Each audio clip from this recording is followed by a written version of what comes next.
Hey, Kristen, your favorite nutritionist from Whole Family Health Food here. Okay guys, welcome back to my 5-part series on probiotics. I really wanted to address a question or a misunderstanding that comes up a lot in the store, and that is around shelf-stable probiotics. So what does that mean? That means you have a group of probiotics that are in the fridge that need to be kept refrigerated, and then you have some other probiotics that are just sitting over on the shelf, and it kind of raises an eyebrow, like, are those ones actually as good as the ones in the fridge? Because we associate the fridge with freshness, with potency, with those alive bacteria, right? We want to make sure that they're still alive when we're consuming them, because that is when we're going to get the benefit from them.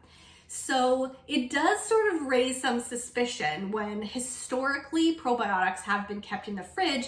Now we're seeing more and more this trend towards shelf-stable probiotics. Probiotics are just sitting out there on the shelf, and it's like, are those actually any good? So I want to explain to you, at least in Canada, what the approach is with shelf-stable probiotics and put your mind at ease so that you can feel confident with what you're selecting. So all of these probiotics I have in front of me are shelf-stable.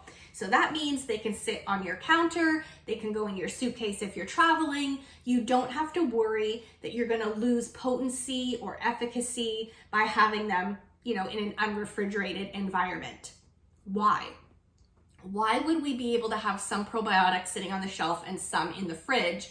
And how can they both be good? So in Canada, there's some really strict requirements, again, around probiotics and the labeling.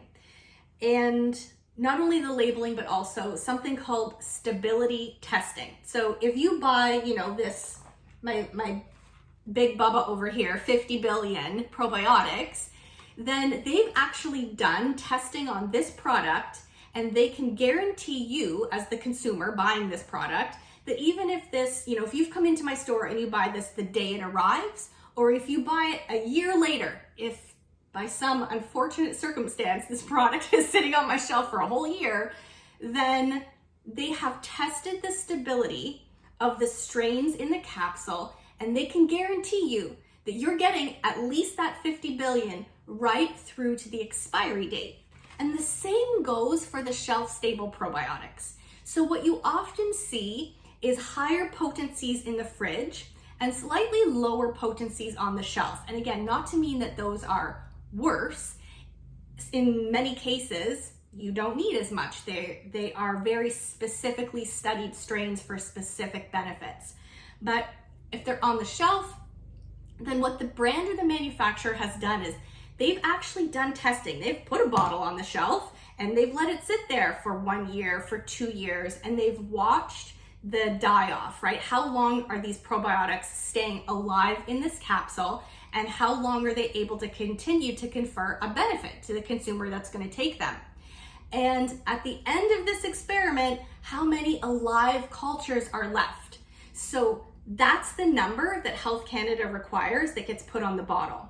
So you can be absolutely confident that if this says there's 15 billion per capsule, then a month from now, a year from now, 2 years from now, you're getting 15 billion active cultures per capsule, even if this is just sitting on your kitchen counter for 2 years or gets pushed to the back of the cupboard and you forget about it, because that stability testing has been done. And that's a really cool requirement in our regulatory industry here in Canada, so that you can feel super confident that whether you're buying a probiotic on the shelf or from the fridge, that you're getting what you're paying for. You're getting exactly what it says on the label today, tomorrow, a month from now, a year from now. So, which is better? Is the refrigerated, stronger ones better than the ones that are on the shelf that may be a lower potency? Not necessarily. Again, it really comes back to what your goals are, what symptoms are you working on, and which strains and potencies are going to be the most appropriate for you and your goals right now. So that's always the key question that I start with. The other key question that I like to follow up with is, if this sits in your fridge, are you going to remember to take it? Because the only probiotic that's going to help you is the one you remember to take. So if choosing a shelf-stable option that you can put on the kitchen table or on the kitchen counter and see it every morning when you get up or when you sit down for dinner with your family and you're like, oh yeah, gotta take my probiotic, then that's the right one for you. So you really want to think about, what are your goals? What are we going after? What is the best strain to help you get there? And what's going to suit your life best so that you remember to take it and get the full benefit?